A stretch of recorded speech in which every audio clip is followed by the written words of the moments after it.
Hello and happy Friday, my friends. VanceCapleyArt.com. Vance Capley here. I'm doing the X-Men.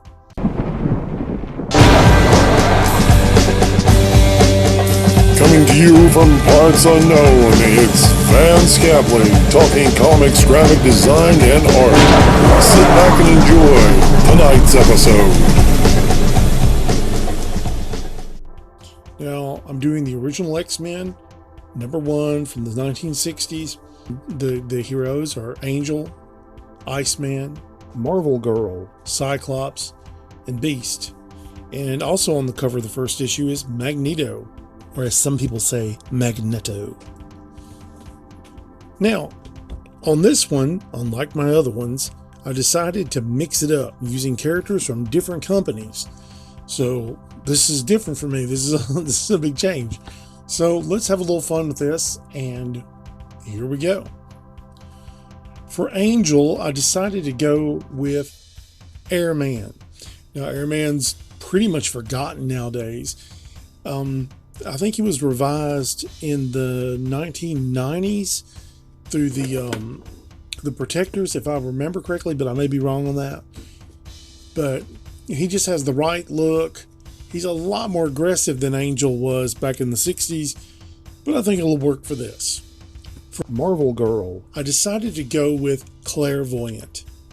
She didn't have a whole lot of powers, and she could sometimes predict the future, so I decided to kind of go with that. There's not a whole lot of mentally powered superwomen in the 1940s, 30s, and 40s in comics, but I like this name a lot, and I also like the idea that if this thing I'm doing is going to be like a team or whatever, it'd be kind of neat to have someone in the team who could, one, she could probably fight pretty good. Two, I'm pretty sure it comes in pretty handy, like to have that kind of forewarning if something's about to happen. And of course, you cannot go wrong with choosing the Comet as your Cyclops stand-in. Not only does he have the eye ray, the disintegrating eye beam, he also can fly. That comes in very handy in any kind of combat situation.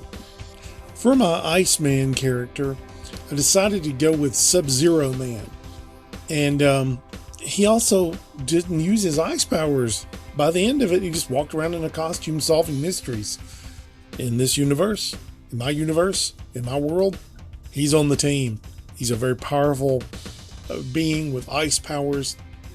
He even made the ice sleds that you've seen Iceman use in Marvel Comics over the years.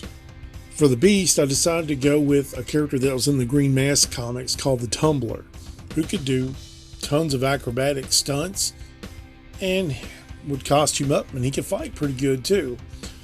He looked like one of the Lydecker brothers back in the movie serial days, jumping around, cracking people's heads wide open. I love this stuff. And I figured he would be perfect as the Beast, in the Beast's spot as an acrobat for the team.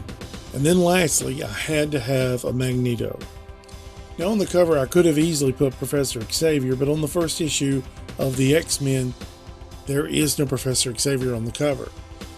Now, if I was going to have Professor Xavier on the cover, I probably would have went with someone who, someone that had like mental abilities, but was like a well-dressed gentleman. So someone along those lines would have been a good choice. In the future, I may do a different cover or a different presentation where I can bring in the Professor Xavier type.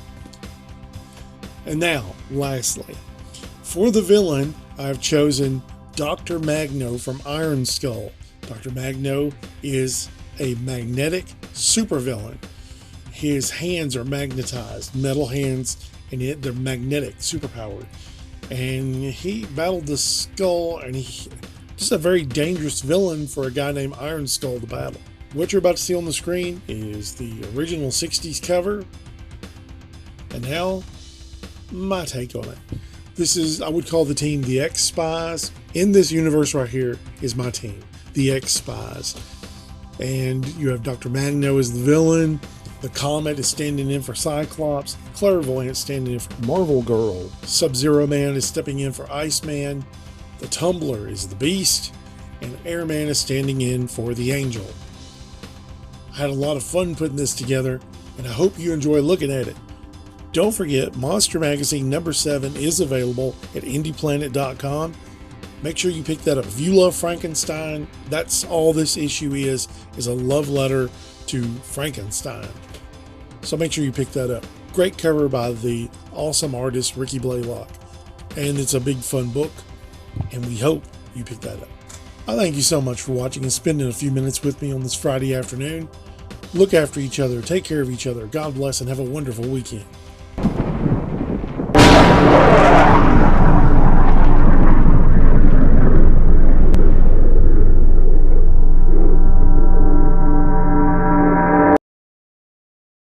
Vance Capley is a self-taught artist who has worked in various mediums, including drawing, painting, and graphic design for over 20 years.